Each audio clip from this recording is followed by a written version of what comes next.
The political landscape in the United States has once again erupted into controversy, with former President and now sitting President Donald Trump at the center of a dramatic escalation that is reverberating across Washington, the courts, and even the global stage. The Justice Department has indicted former FBI Director James Comey, the very man who oversaw the Russia investigation back in 2016, on charges of allegedly giving false testimony to Congress for Trump supporters. This is justice long overdue. Proof that Comey misused his position and undermined democracy.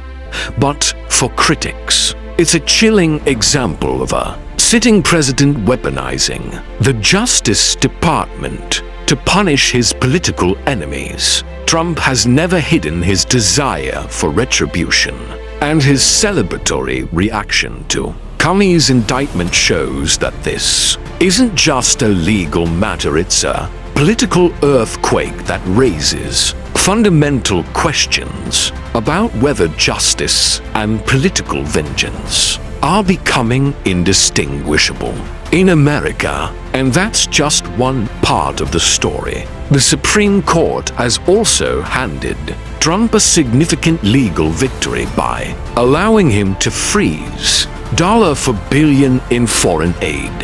While Trump frames this as an America First move, critics argue that foreign aid is not charity but strategy, and pulling it back could weaken U.S. alliances, diminish influence abroad, and embolden rivals from Russia to China. The court's decision may be temporary, but symbolically it empowers the executive branch in ways that alarm those who see checks and balances eroding.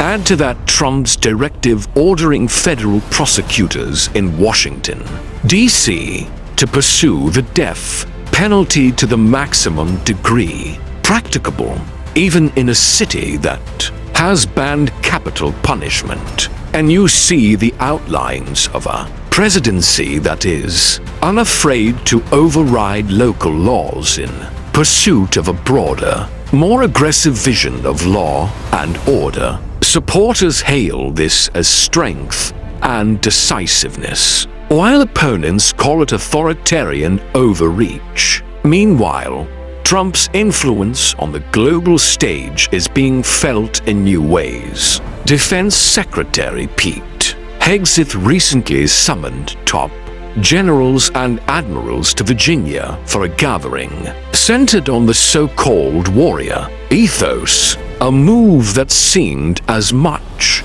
about optics as policy, underscoring Trump's determination to project military strength in the midst of domestic political turmoil. At the same time, intelligence reports and satellite imagery show Iran constructing a new underground facility that analysts fear could be connected to nuclear ambitions, raising new concerns about whether America's shifting foreign aid and military posturing might create dangerous power vacuums abroad. Put together, these developments create a striking portrait. A president consolidating power at home while making unpredictable moves abroad, reshaping both U.S. governance and global stability in real time. For democracy itself, the Comey indictment sets an ominous precedent that political opponents can be targeted by the justice system.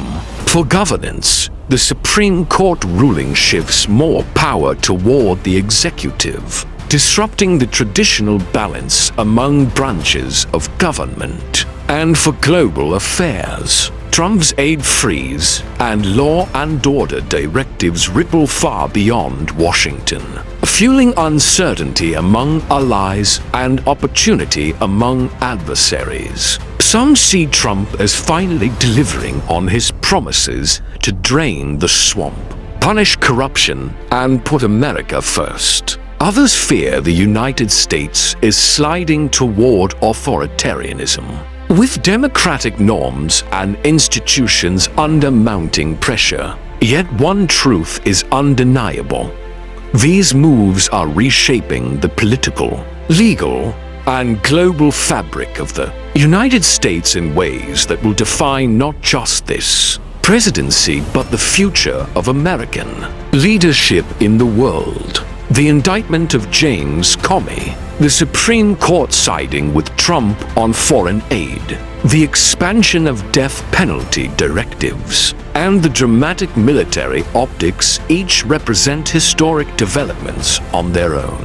But together, they signal a presidency unbound bold to its supporters, reckless to its critics, forcing America and the world to confront the question of whether this is the restoration of strength and accountability, or the erosion of democracy itself. And so the debate rages on.